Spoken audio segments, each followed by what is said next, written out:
Manufacture fondée en 1837 à Aubagne, la poterie Ravel n'a eu de cesse de créer différents produits en terre cuite, allant du carrelage traditionnel à la vaisselle, en passant bien sûr par les vases de jardin. Aujourd'hui, la 5e génération est en place. Jacques Ravel assure la direction de l'entreprise, avec à ses côtés Julie et Marion Ravel.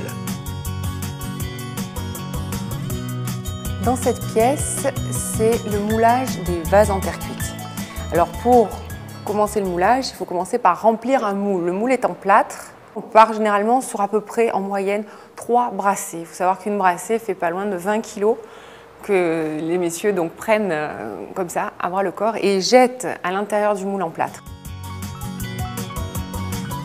Nous avons un système de moulage qui est au calibrage. Le calibrage, c'est la partie en bois qui va rentrer à l'intérieur du moule en plâtre et qui va descendre à l'intérieur du moule. Le monsieur donc se penche et, grâce à son bras, va guider l'argile le long des parois du moule.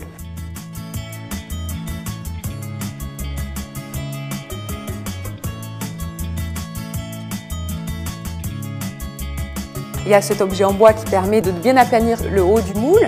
Et après, bien sûr, il y a le perçage très important dans la plantation d'un pot en terre cuite. C'est le trou principal au fond qui est réalisé à cette étape-là de la fabrication, donc qui est fait avec un emporte-pièce et on perce le produit au fond. C'est un moulage complètement manuel. Donc le moule est sorti et il va être entreposé donc, dans nos longs couloirs de sèche et il va y rester environ 1 semaine à 10 jours, le temps que le fameux retrait, c'est-à-dire cette perte de volume, se fasse pour qu'on puisse démouler la pièce. On va pouvoir donc 1 semaine après le démouler, le sortir de son moule en plâtre et on obtient le produit. Mais il n'est pas fini.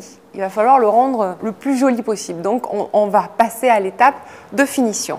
Donc on va entièrement le reprendre. Toute la surface du produit est reprise, lissée parfaitement. La collerette est également reprise. S'il y a un décor comme une guirlande, elle est retravaillée pour qu'elle apparaisse bien et elle soit bien mise en valeur. C'est aussi dans cette étape-là qu'on va rajouter le trou supplémentaire. Comme ça, les produits donc, qui font à peu près 40 voire plus de diamètre sont équipés de 2 trous, un principal et un sur le côté. C'est aussi à ce moment-là qu'on va mettre nos fameuses estampilles, donc Ravel, l'année et les initiales de chacun des céramistes qui travaillent ici.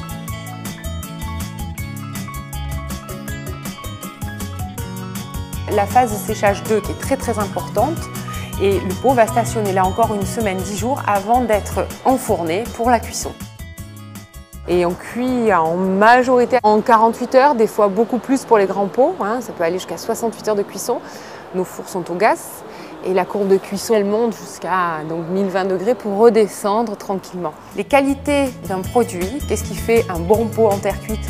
C'est bien sûr la qualité de l'argile, c'est la façon dont il est moulé, s'il est bien pressé, que les parois sont bien épaisses, bien sûr, bien dirigées, etc. Bien sûr, pour le look, la finition est importante et les temps de sèche, que ce soit dans le moule ou que ce soit après en sèche, avant d'être enfourné, sont très importants.